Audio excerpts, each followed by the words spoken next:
Good morning, everyone. My name is Kevin Lagore. I'm the product specialist for Skywatcher here in North America, and this is the Skywatcher What's Up Webcast, and we're doing this every Friday, 10 a.m. Pacific time, and it is 10 a.m. Pacific time. I know we're all still getting used to the time change, so for future reference or until the time changes back in the spring, this will be at 10 a.m. Pacific time as it always has, so adjust accordingly. So if this is the first time you are joining us on the What's Up webcast, this is basically where we talk anything astronomy from what's up into the nighttime sky to equipment to tips and tricks for observing or imaging or just whatever we feel like talking about. So if this is your first time joining us, thank you very much. If you're joining us again, thank you very much, and welcome back to another Friday. Friday the 13th. It's 2020, and a Friday the 13th. What could possibly go wrong? Knock on wood.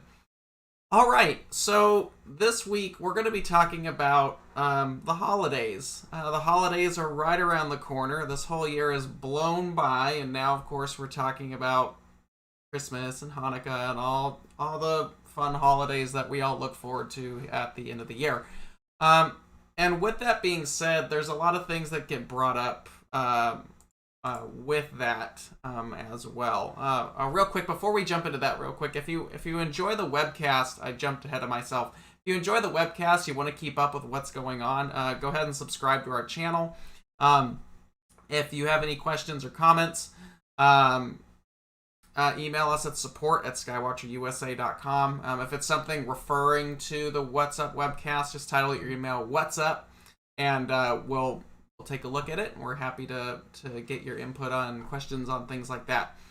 Now, so like I was said before, I jumped ahead of myself there.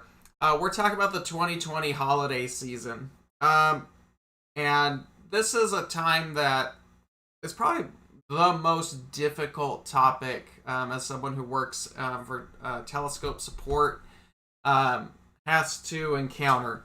And that's because usually around this time of year we have a bunch of people who are looking to get their first telescope, or they're trying to get something for someone, and they might not know anything about equipment. I know that's how it was in my family. When I was younger, it's like, what does Kevin want? He wants something for his telescope. I don't know anything about telescopes. What should we do? Oh, just give him money or whatever.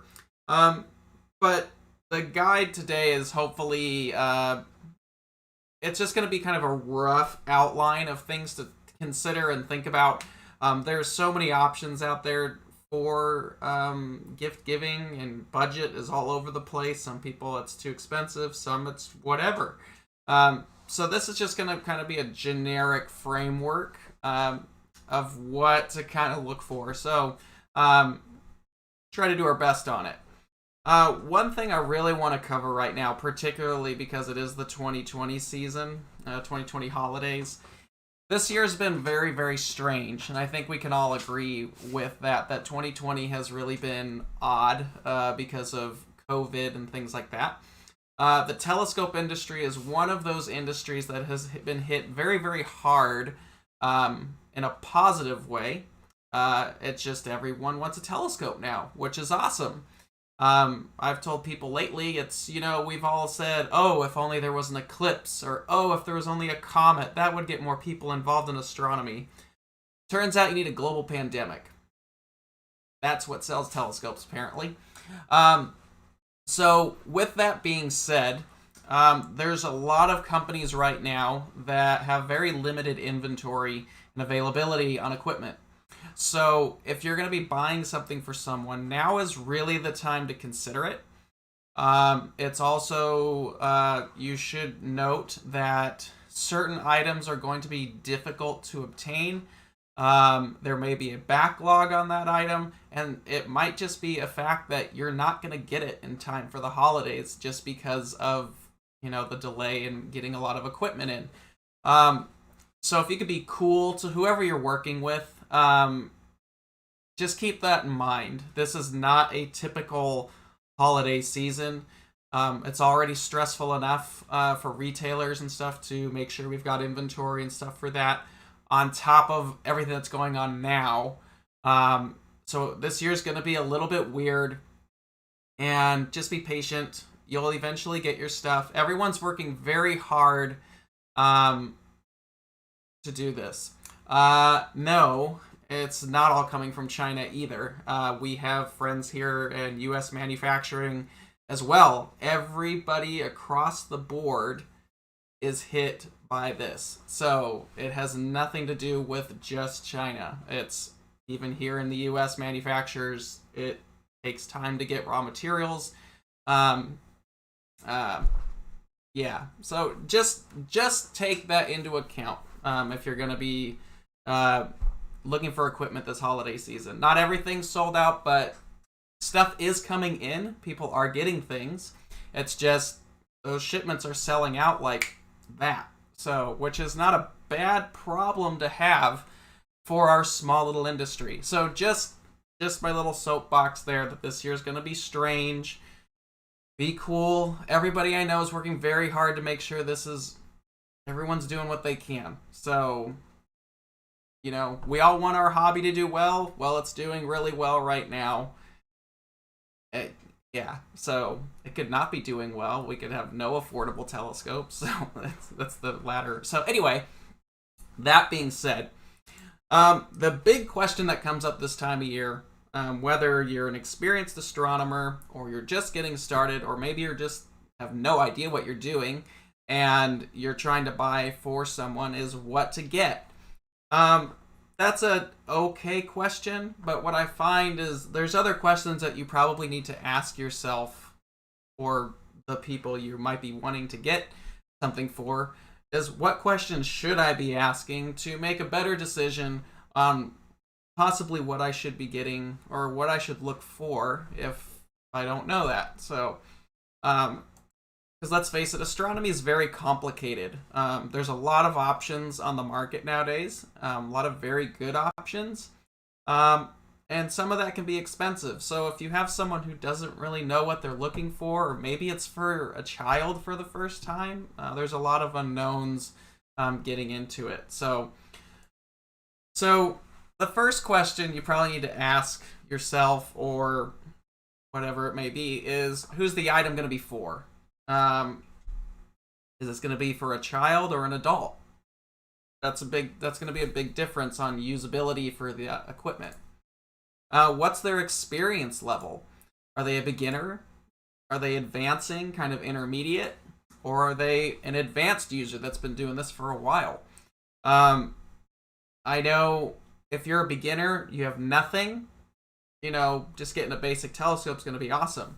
If you're intermediate in there and you're advancing from that beginner stage, moving more to that middle row there, you've probably got some equipment. You've probably got your eye on some things that you would love to have. That's kind of fun. And then, of course, if you're advanced, you've probably been doing this a while. You probably have more crap in your garage than you know what to do with. And the last thing you need is a telescope. So, but yeah, there's all different ranges of cool things that you can still do that's astronomically relevant. But those are some questions, especially for someone who may be shopping for you, or you're shopping for someone and you don't know anything about astronomy. These are some important questions you should probably ask. Who's it for? Child, adult, age groups can be helpful. Are they beginner, intermediate, advanced? And then what's the goal? This comes up a lot if you're deciding on what telescope to get in general, or if you're just getting started in astronomy. What is the goal? Is it visual? Is it photography? Or is it both? That is a huge, it's really just yes, that's a fork in the road. That's exactly what that is. That is a massive fork in the road for a lot of people. Visual or astrophotography. And those two can blend well together in particular setups. And then there are other setups that it just doesn't work very well. I have a lot of people who've bought one telescope because it was budget friendly, and it's not going to be a good stepping stone to get more serious into astrophotography. So understanding that goal, if it's a really big thing. If photography is, if you know that's where you want to end up, you want to start taking pretty pictures of the night sky. That's a big question that you need to ask yourself ahead of time. So, make sure you've got that figured out. If you have no interest in it, that makes it really easy. If you do, then you need to keep that in mind, because especially when you're buying your first telescope and you really know you want to get into photography, knowing that may be your long-term goal will kind of help you navigate equipment-wise to that way, so you're not blowing a ton of money. You can kind of spend smarter at that point. So again, big question is astrophotography or visual? This is basically, anything for that matter in astronomy, but for the holidays it comes up a bit. If you're watching this and you don't know anything about astronomy, astrophotography can be quite complicated. You should do some research on that before stepping into it. We'll get into that actually. So let's talk about it actually. Astrophotography. There's a visual part to this as well. We'll get to that after this section. Astrophotography is just the biggest growing branch of astronomy, period. That's a large majority of what people want to do are take pretty pictures. So try to do your research ahead of time. If you don't know, call a telescope dealer. There's plenty of good telescope shops around the world, here in the US and Canada. Wherever you are, there's probably someone who's very knowledgeable and can be somewhat of an assistant to choosing and helping you navigate this world. So, don't be afraid. Hop online. There's some good Facebook groups. There's, forum websites that can be quite helpful, and they can be relatively opening.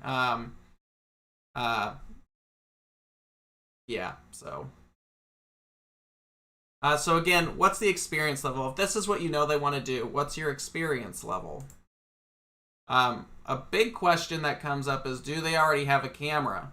And what I mean by that is, DSLR, mirrorless. Are they a photographer? Do they have a nice camera laying around already? Do they have a telescope already? Maybe they're in that intermediate area where they already have a nice little setup and they just need some new cool accessories to throw onto it. Wink, wink, nudge, nudge. But it is important, and one big thing is it's very tempting to go online, and there's a lot of big box stores out there that have a telescope. It's $150 or cheaper, or whatever. It's a toy. We'll just say that. It's a toy. Those are not good for photography, at all. So, astronomy to me is kind of a pay-to-play game, and I know there's a bunch of people that probably will argue that. I've been doing this a long time, and you can get yourself a cheap little telescope. It's going to work fine for the moon. It'll probably get a kid interested, hopefully, but a lot of times they cause frustration, and they use it a couple times. They don't know how it works, and it ends up in the garage, and that's the end of it. So spending a little, if you can get up into that $200 or $200 or more category, you can get a really nice telescope for that amount of money. So if you can just save a little bit more, I know it can be a stretch at times, but it's worth waiting and not just jump ahead.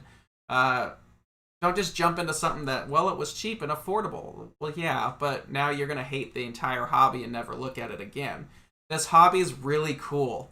There's a bunch of amazing things you can explore in it, but it takes a little bit of an investment, both in time is a big investment on it, and a little bit of money. And if you can just stretch it a little bit further and get into that 200 category, there's a lot of much better options that'll make your experience so much better. not just on photography, where that budget just got shot out the door at that point, but just in general, if you have a beginner telescope, try to get something in that 200 range. There's a lot of quality stuff that starts to show up there, affordable stuff at that point. It just makes your experience a lot better. And I'm not just trying to do that to put you on sell you something more. I would like you to genuinely enjoy this hobby. And I've had enough people show up to my outreach events and I help them with these rickety things and they just don't have a good time. And it's not fun to see. I want you to have a good time. I want you to enjoy it because it's awesome. I know everyone here watching has that same feeling about it, but it takes a little bit of an investment to get into it. If you don't have the time and you really don't want to time it, then take up painting, something like that. All right, let's break this down real quick. So let's say you have an astrophotographer, an upcoming astrophotographer. They're a beginner. They're a photographer that wants to get into it. They already have a nice camera, maybe. They've got some lenses, but they want to get into astrophotography. This is what I would take a look at. I think the best thing right now, and I would like to mention, a lot of it's going to be Skywatcher equipment because it's our freaking webcast. So, but there are plenty of good options on the market right now from multiple manufacturers. So there's too many to mention here. So this is going to be very general. So just a heads up. If you've got a photographer in the family and they're really interested in getting into astronomy, they've got some nice lenses, maybe they've got a nice DSLR or mirrorless camera laying around, and they've shown interest in astrophotography, the best thing I would probably recommend for them is a star tracker. Star trackers are tiny little equatorial mounts, somewhere between 300 and 500-ish, depending on what's in there. This is a perfect introduction to astrophotography because you're going to understand and learn how the sky is going to work, how you need to set up equipment in order to take those pictures, and understand the fundamentals of what's required to get those awesome shots. And a tracker is going to be very helpful for something like that. It's not going to be too big, but it's a nice addition. It's really the big stepping stone for a beginner to go from that tripod mount to a tracking system. It is the gateway to getting into astrophotography as a tracker of really any kind. Like I said, this is excellent for someone who already owns a camera. They've got a couple nice lenses. You don't even need a telescope. You just need a nice camera and some good lenses and you're done. A lot of us have that laying around. I've got one laying around right here. So, not sure how many of you have $700 lenses laying around, but yeah, it's a decent photographer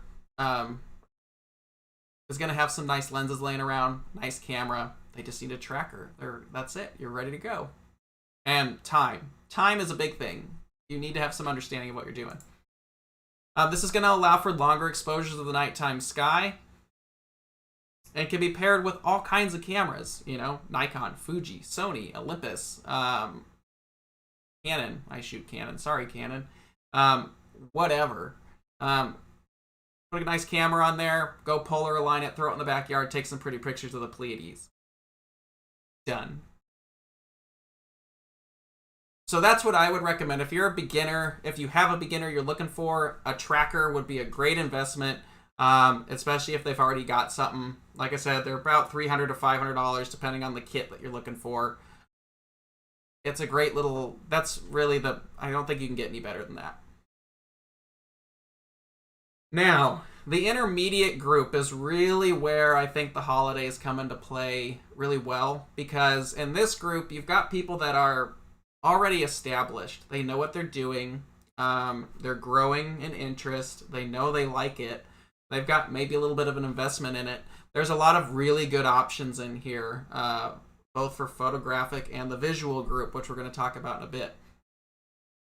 If you're in that intermediate category, I would say at the moment, an ED refractor would be a good place to start. I'm assuming now the thought process behind this is maybe they're intermediate because they've stepped up from that DSLR camera lens, but they want a telescope now. So just to start, there's a bunch of options in this section. An ED refractor is really where it's something I would take a look at. This is generally going to be on the bigger purchase part of the spectrum there, and that's going to be between $400 and $2,000. There's way too many options to list there. This is going to be a big step up from a telephoto lens. Now you have a dedicated telescope for this at this point. It may require a larger mount. That's going to be something to think about. That might be something to, I don't know what your budget is for this. Some people, it blows me away what they've got to throw on the holidays, so more power to you. If you already have one, though, this happens a lot with the intermediate group. They already have a nice setup. Maybe they already have a nice ED100 or ED80 or something like that. They've already got a nice telescope, but maybe they're running an older T3i Canon DSLR, or maybe they've had their eye on a filter. Additional accessories is really where it's at. Maybe you've had your eye on a flattener or a reducer or some kind of accessory for your telescope. Excellent option. Maybe ask what they're currently looking at, or hey, I saw this in a catalog and I've really liked my telescope, but there's this one thing that would really make it better. Yeah, something like that. Filters. Filters are a great option. I probably have them laying around in here somewhere. Filters are an awesome option. And the cool thing about filters is they fit in a stocking. They're nice, they're small, they're shiny. You can get her something nice and shiny, and then she can get you something nice and shiny, or vice versa, because I have plenty of women who are into this too. Filters are a great option. Maybe you already have a nice setup and there's that really cool Optolong L-Enhance filter that you were looking for, or something like that. Filters, I think, are fundamentally one of the best things you can get. They're nice and small. They're not extremely expensive like a telescope, and they can really expand the capabilities of your system. And that's true for even if you only shoot on a star tracker. You could take a look. There's plenty of companies like Optolong makes them, Astronomic makes them, like a DSLR filter, a clip-in filter, or something that works on there, something that will expand the capabilities of your current arrangement. So filters are a great option. They're nice and small, so you can hide them. Like I said, they can fit in a stocking or something, a little box, something like that. So filters are a great option. And then on top of that, you could also do a camera. Maybe like I said, maybe they have an older DSLR camera and they've had their eye on a dedicated camera. Maybe that ZW0533 or the Starlight Ultra Star Guider, or something fancy that's gonna, really step it up a notch. Cameras are a nice little gift box. They're not that big, but something that's really gonna push that experience to the next level is something that would be really kind of cool. So filters are great, cameras are great. Maybe there's some other accessory, like I see in the chat, a filter wheel. Maybe they've been looking at a filter wheel. Maybe that would make your life easier. So filter wheel would be cool. Maybe an off-axis guider. I don't know, whatever. Motor focusers. Yeah. Motorizing your focuser, you'll never go back. It's awesome. So stuff like that, stuff that can complement your current setup, is a great thing, and a lot of times, especially in the intermediate group, can be extremely helpful to that person, because I've been there before. I know what it's like to be in the intermediate group. You're really excited. Usually budget is a constraint, so you've kind of got to build your setup one piece at a time. We all do it.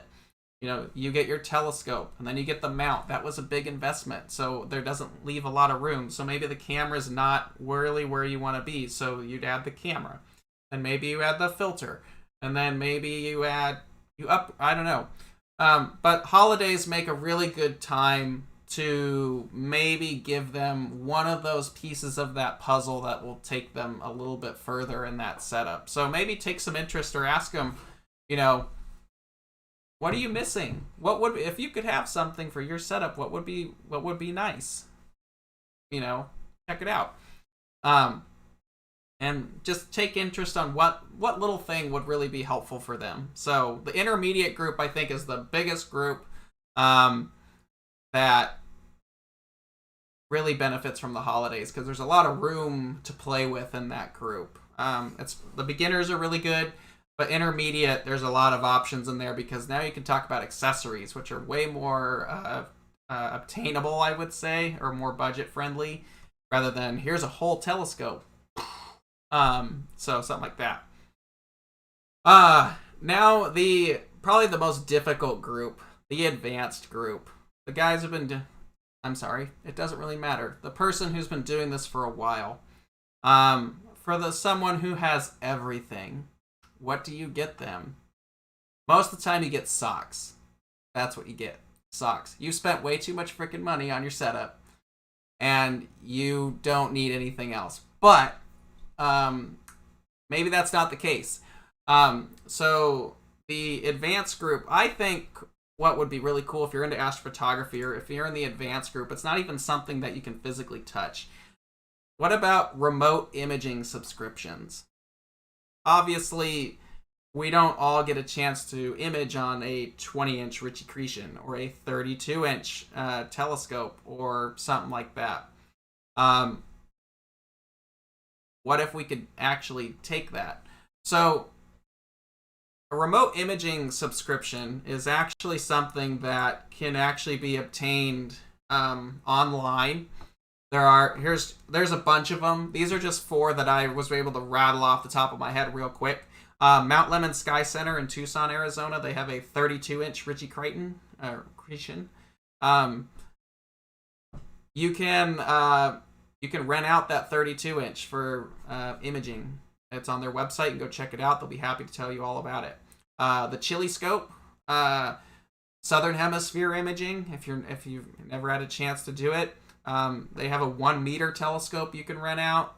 They've got some 20-inch telescopes you can rent out. There's a couple different options down there. Grand Mesa Observatory, they're in Colorado. They have numerous telescopes that you can either get time on, or you can get data from. So that's kind of a cool thing. And iTelescope, that's another one. They have telescopes all over the world. So a remote imaging subscription is kind of cool for someone who might have way too much stuff anyway, because it's going to let them do things that are probably far surpassing what is usually obtainable by people. So this lets you get some real high-end stuff and try it out. So that would be probably my recommendation. If you want to get them something that is astronomy related, maybe check out a remote imaging subscription pack from one of these. So check that out. So that might be cool for the advanced imager if you really want to get them something. If you don't, I still understand the sock option is probably the most, that's what happens to me. It's usually shocks or a shirt, something that's going to keep me warm. If you have enough telescopes, go figure it out. So there's that. Okay, so that really does it for the imagers at this point. So let's talk about visual. Visual astronomy, of course, is the gateway into astronomy, especially in the holidays. I just got my first telescope. What do I go look at? That's generally what happens. So let's talk beginner level. I think, honestly, the best way to get started in astronomy is a Dobsonian. Like I said, if you can get to that $200 price point, you've got so many good options out there. Dobsonians come in all shapes and sizes, all price ranges, $200 to whatever you want, depending on the size. But they are the best bang for the buck. Most of the holiday interest I see is for Dobsonians, because they're so easy and you're getting a good size scope for not a lot of money. There's a wide range to choose from, and it's perfect for all ages. You're not really going to break a Dobsonian unless you trip with it in your hands, which I have also done. But they're really fun. You just set them up, you put the tube in there, you focus it, you throw it all around the sky, look at all kinds of stuff. It also encourages you to learn the night sky. So a Dobsonian is really a great way to learn the sky. It's always a good starting point and probably one of the most popular options that we see for the holidays. It's also a really big box half the time, so if you want to get people excited, that's kind of neat too. Other options for beginners. I'm going to recommend a couple other scopes out here that are in this area. I've had a chance to use them. Some of these computer-aided ones, like the Celestron StarSense Explorers, those are really kind of neat. I'll be the first one to admit them. You just put your phone in there and it navigate around. That's kind of cool for a beginner. Go-to telescopes are always helpful. There's a wide variety of what you can get for that as well. But there's a lot of really good telescope options for under $1,000. I meant to put them on here, but binoculars are a very nice thing that you can do as well. Binoculars are overlooked quite a bit. But a nice set of binoculars is a great way to get started. If you want something a little bit more than that, if you can swing to that 8-inch Dob level, yeah, 8-inch Dob will keep you busy for a while. So that's probably the one we hear about the most, an 8-inch Dobsonian. If you can kind of wrangle that, that's probably going to be in that $300-400-ish ballpark. That's probably what, ideally, if it's a first telescope, they're serious about it. Something like that would be kind of cool. But there's plenty of good options out there as well. Plenty of companies to pick from out there that make good stuff. So, you generally want to, maybe do some research on that. Call around, ask the dealer if you buy one from them or you're looking for one. What's the most popular thing? Really quick, let's talk about dealers and buying telescopes. If you're looking to buy a telescope, I'd probably recommend buying from a dedicated telescope shop or a place that really knows the hobby. Buying from a big box location, run with that one. They're not going to be super helpful. They're just there to sell stuff. That's not bad, but if you're looking for a telescope and this is your first telescope, you know nothing about it, buying from an actual telescope shop, like a dedicated telescope shop, is going to let you build the relationship between them and you. You're going to have questions. You're going to have interest in getting more accessories, things like that. Those companies are there to provide the support that you're going to need and ask questions that you're going to need moving forward. So buying from a dedicated telescope shop I would really recommend doing that, and it supports them. Question, do you recommend buying on Amazon? Amazon's really tricky. We all love Amazon. I have Amazon Prime. I love Amazon Prime. Amazon has some issues on shipping items that come in 2 boxes, like our Dobsonians or stuff that has a tripod, like a mount. Sometimes you'll get both boxes just fine. Other times you won't. It gets messy. So I would say if you're going to buy through Amazon, be prepared for some mix-ups with them. Amazon's great if you've got a single box item, an eyepiece, for example. Fine, no problem. But if it's a first telescope, and even if it's not, even if you're in that intermediate range, buying from a dedicated telescope shop of your choice helps the hobby. It helps not only the hobby itself, but it helps the entire ecosystem of the astronomy market, because those little telescope shops are dying. They're going away. You've probably noticed that over the last couple of years, the options to choose from have shrunk a little bit. it's because you have these larger stores that are very hard to compete with. So the ones that are around right now are really, they're not struggling in any way, but they're fighting against a lot of that. So if you can support a dedicated telescope shop and give them your sale, that's really helpful, and it helps keep things moving. And what happens a lot is if you buy something from Amazon, and you have a question on how it works, or maybe you want to get an accessory for it, they're not going to be helpful. That's not really their job either. A dedicated telescope shop, however, that is their job. They're ready to provide hands-on support and answer questions and help you navigate this hobby. So are we here at the manufacturer levels. But supporting your small shops is helpful, and it's going to help build that relationship so you have the support that you need when you're buying your telescope moving forward. So I usually recommend, if it's your first telescope or it's intermediate, buy it from just pick a shop. There's plenty of good ones out there. They'll be happy to help you. So go check that out. Hopefully that was helpful. Okay, so like I said, if you're a beginner, if you can get to that $200 price range, that's ideal. You get out of the toy telescopes at that point. You can get some nice tabletop Dobs for $200. An 8-inch Dob you can generally get somewhere between $300 and $500 depending on the model. We make a variety of them. There's a ton of them out on the market, and then there's of course different aperture sizes at that point if you need them as well. Plus, like the one up here on the screen, that's a Celestron Nexstar 6 SE. That's an awesome little telescope. I think they're like $700 or something like that. So there's plenty of good options. If your budget's $1,000, between $200 and $1,000, you've got a ton of room to work with.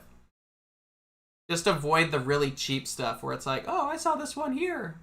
No, just leave the toy telescope there. Do yourself a favor, invest a little bit more, have a good experience. Don't ruin it. All right, intermediate group for visual. Like I said before, intermediate group's probably the biggest group because at this point you've got a telescope, you probably had some eye on some accessories. Now's the time to throw out that wish list that, hey, what have you had your eye on? Well, I've had my eye on eyepieces. Ta-da!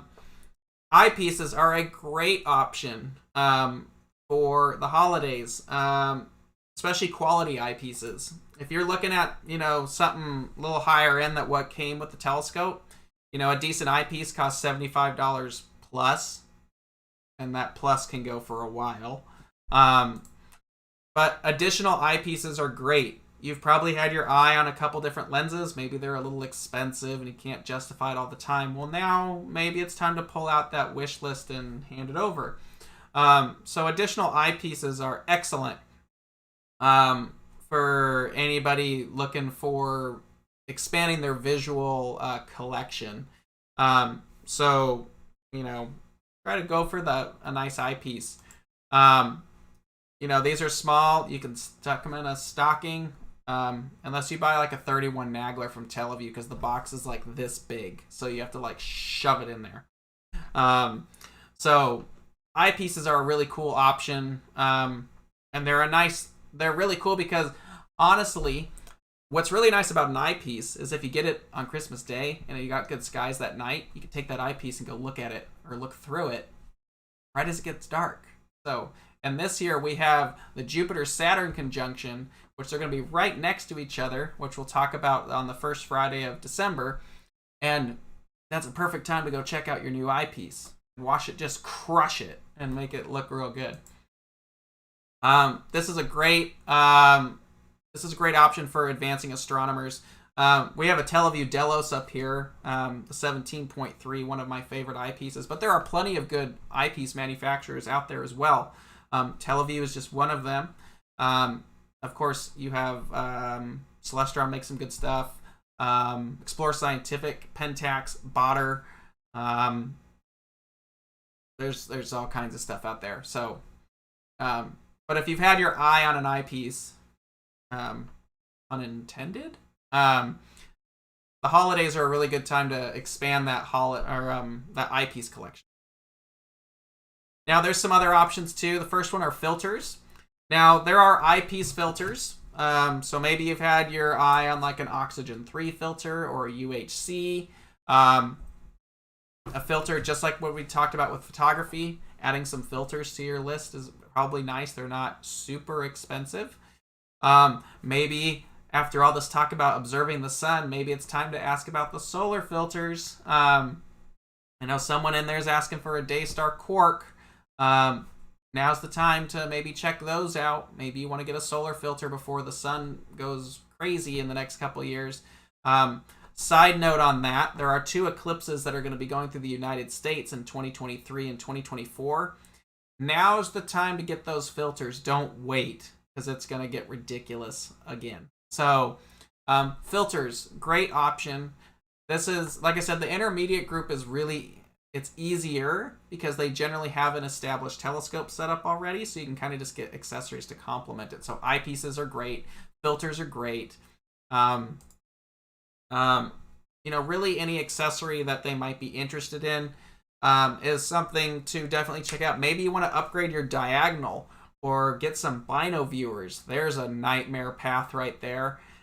Bino viewers. If you're into visual and you really just want to blow a ton of money, get a nice set of bino viewers, because now you have to buy 2 of every eyepiece. So bino viewers are cool.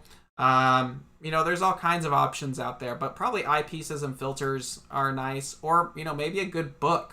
I know that goes like, a book? What the heck are you talking about?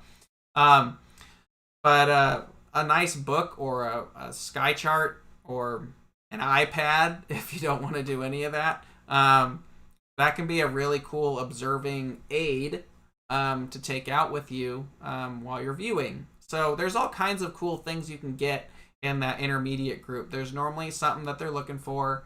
It's probably an accessory they've been looking for a while. Maybe get that list from them and see what's obtainable on that. Real quick question here. Who today sells excellent quality 2-inch basic eyepieces like orthoscopic or Kellner's? Takahashi has some really nice orthos. You could check those out. Oh man, there's a company, I can't remember their name right now. They're not any part of the main companies. They sell some cool eyes. I forgot their name. I'd have to look it up. But there's a couple out there. But if you want like a name brand one, the Takahashi orthoscopics are really nice. The Teleview Plossels are very nice. You don't really see a lot of the orthoscopics anymore. They're not super popular because everybody wants that spacewalk effect. But they're out there. Takahashi is one of the only one I know of, unless you want to look on the used market. But yeah, I would check out the Takahashi orthoscopics. I think they go down to like 4 millimeters, but they're pretty nice. Or the Teleview Plossels are very nice too. So there's some options there. I can't think of the other one. It'd drive me nuts all morning. I'll look it up while we're talking about this at the moment. Anyway, while I'm looking that up real quick, we'll check out all this other stuff real quick. So let's, of course, if you're in that intermediate group, probably the ultimate thing is that bigger telescope you've always wanted. Maybe you have an 8-inch and you want to get a 16-inch. Yeah, sweet 16. A bigger telescope is always that nice option. Someone must really love you at that point, because that's definitely something to check out. Here, I found it right here. Siebert Optics. Siebert is not a commonly known about company, but they make all kinds of really unique eyepieces. They make ball eyepieces. They make some really interesting. So there it is right there if you want to check it out. They make some planisphere eyepieces. I haven't used a lot of these, but they really make some unique ones. So you can give them a call and talk to them about some options there as well. But that's who I was thinking of. Siebert Optics makes some of those really interesting planetary eyepieces. You don't hear about them much because it's kind of, they're just not a mainstay staple of that pieces. So, but the Takahashis are nice, or you can check out these if you're looking for something really particular. Let me get through this real quick, and then we'll go back and jump through some of those questions. So, because we're just about finished there. So, again, if you're intermediate group, eyepieces, filters, diagonals, any other basic accessories are a good thing. Or if they really, really like you, then upgrading that telescope to something bigger, aperture rules, so something like that. Okay, now let's talk about the advanced group.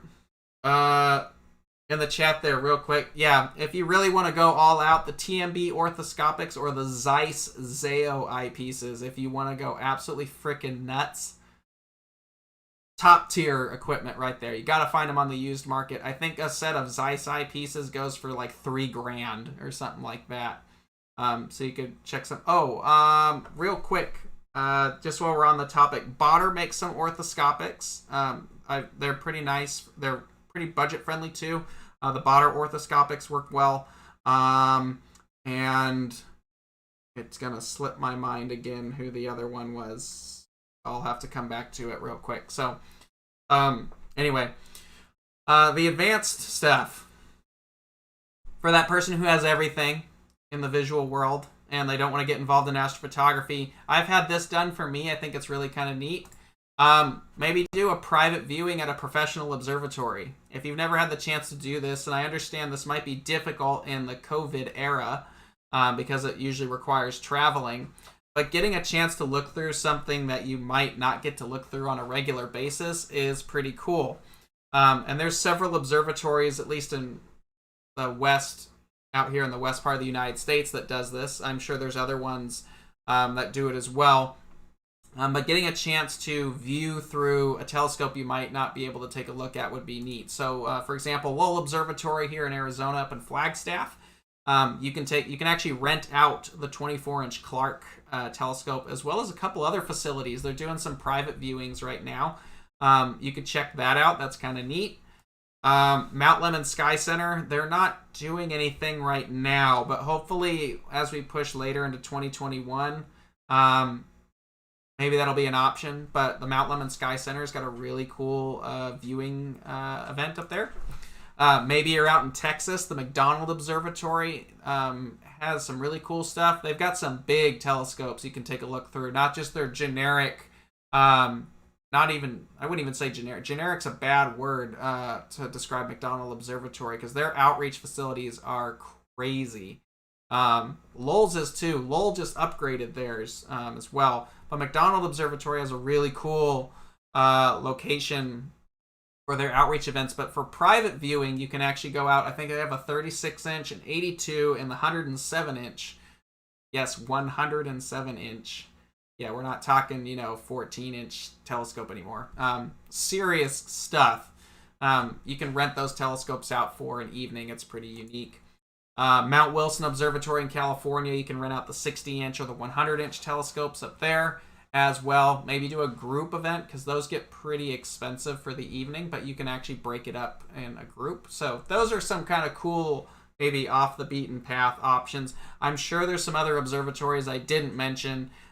These are just the ones that I knew off the top of my head. So that's kind of my ideas for holiday gift giving ideas. So hope you guys enjoyed that. Hope that was a little bit helpful. If you're watching this afterwards, maybe this was helpful. If you really like the video, go ahead and subscribe to our channel. If you've got questions or comments, you can email us at support@skywatcherusa.com. Title it What's Up Webcast. Next week, we're having my really good friend on from Mount Lemmon Sky Center, Dr. Alan Strauss. He's the director of the Sky Center. He's going to be on with us next week. And then I would like to mention to everybody that the last Friday of this month is, of course, Black Friday. and we will not have an episode. We're going to be off. We're closed. So we'll be doing that with our families. So next week is our special guest, and that will be the last one for November. So join us next week for that. And that kind of wraps it up for the holiday guide. Hopefully that was helpful.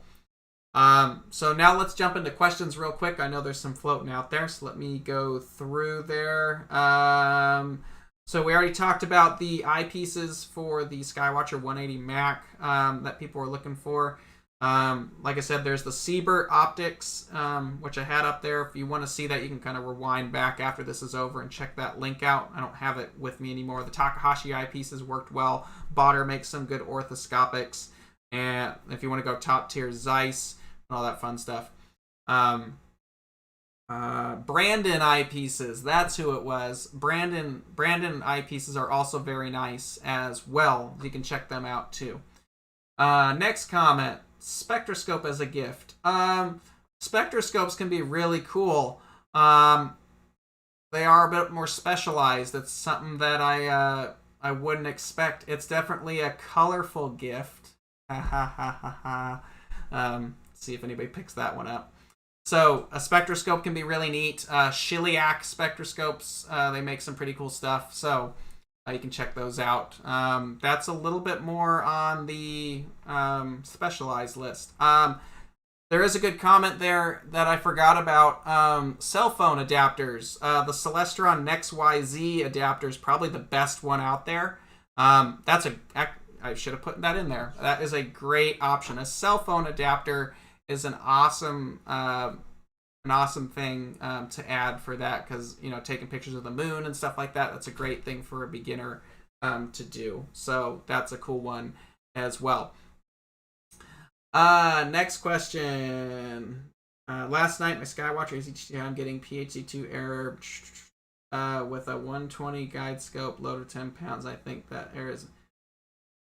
if you have technical questions on the AZ-GTI, go ahead and email that to us, because that's going to take a little bit of time to look into. I'm not sure what the errors are. I see your numbers there, but I don't know what they're in reference to, if that's arc seconds or pixels or something like that. So if you have questions, go ahead and send that with a little bit more detail in to our email. That would be helpful if you want to know about that, because that's going to take some time to take a look at. So and then, of course, like I said, the cell phone adapters, like I said, the Celestron NextYZ would be the one I would recommend.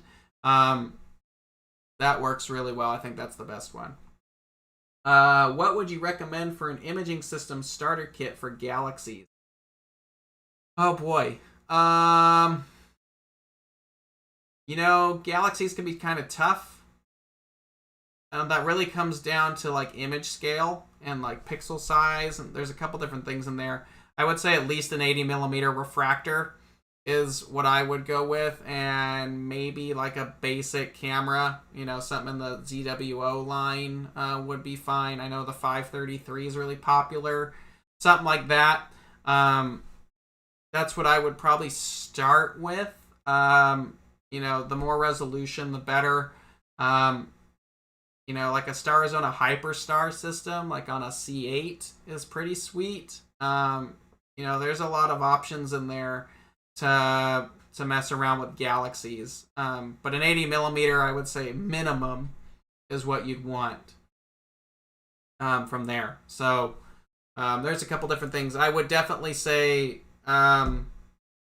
speak with your dealer of choice.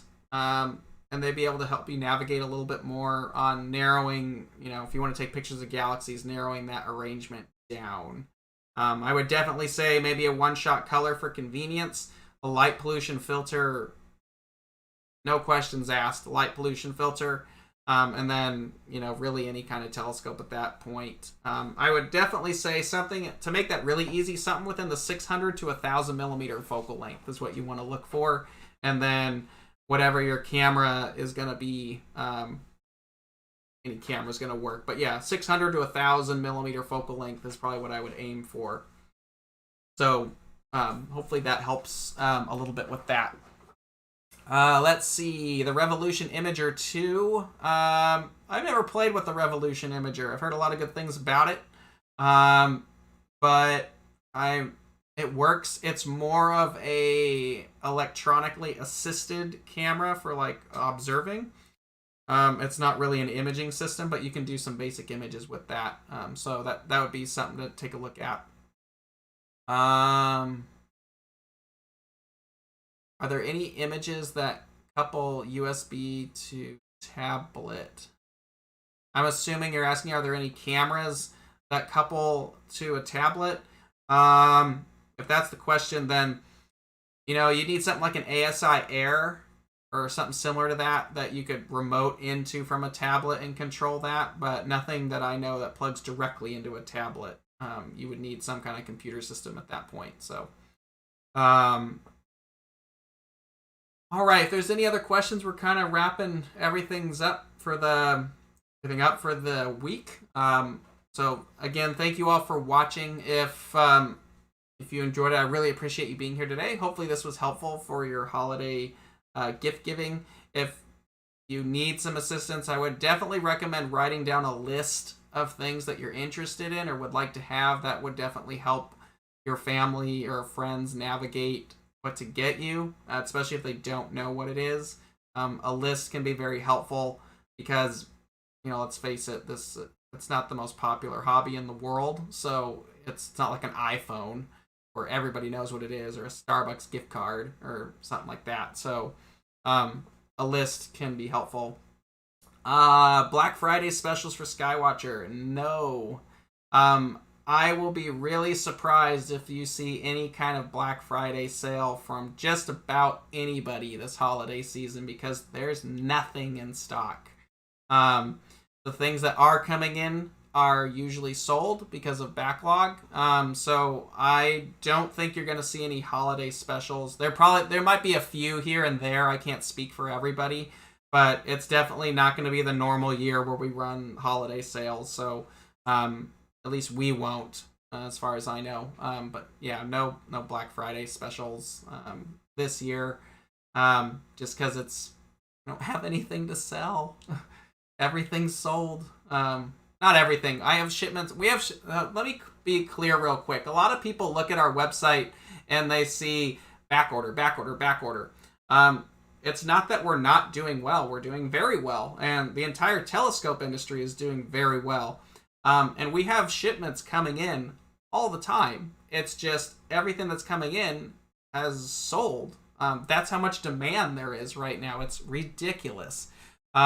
So it's not that things just don't exist. It's that everything that's coming in has already been purchased by people. So the thing right now would be, if you want something, you just have to place the order and you're going to have to wait for it. That's kind of unless you can score it someplace that's in stock.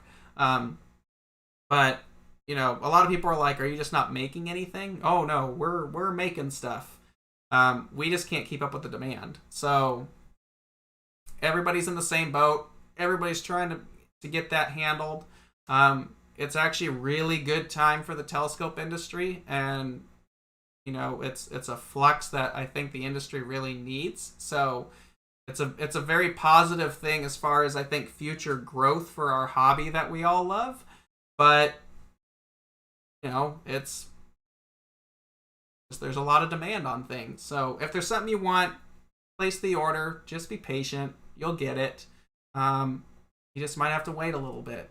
I waited 9 years on the astrophysics list for a 130 Starfire. It's okay. Stars aren't going anywhere. I know you want to get out. You probably got some nice stuff already. But if there's something that you like, that you have your eye on, and it's not available at the moment, it'll be available. Everyone's making stuff. You'll get it. You just might have to wait a little bit. Okay, stars aren't going anywhere. They've been there for billions of years.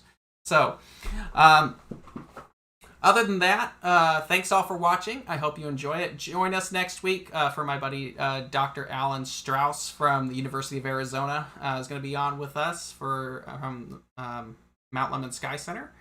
And we hope to see you next week. Have a good weekend. Go observing. It's new moon week and it's dark. Get out, go photograph some stuff, go observe. Other than that, have a good weekend. Take care, and thanks for watching. Take care, guys.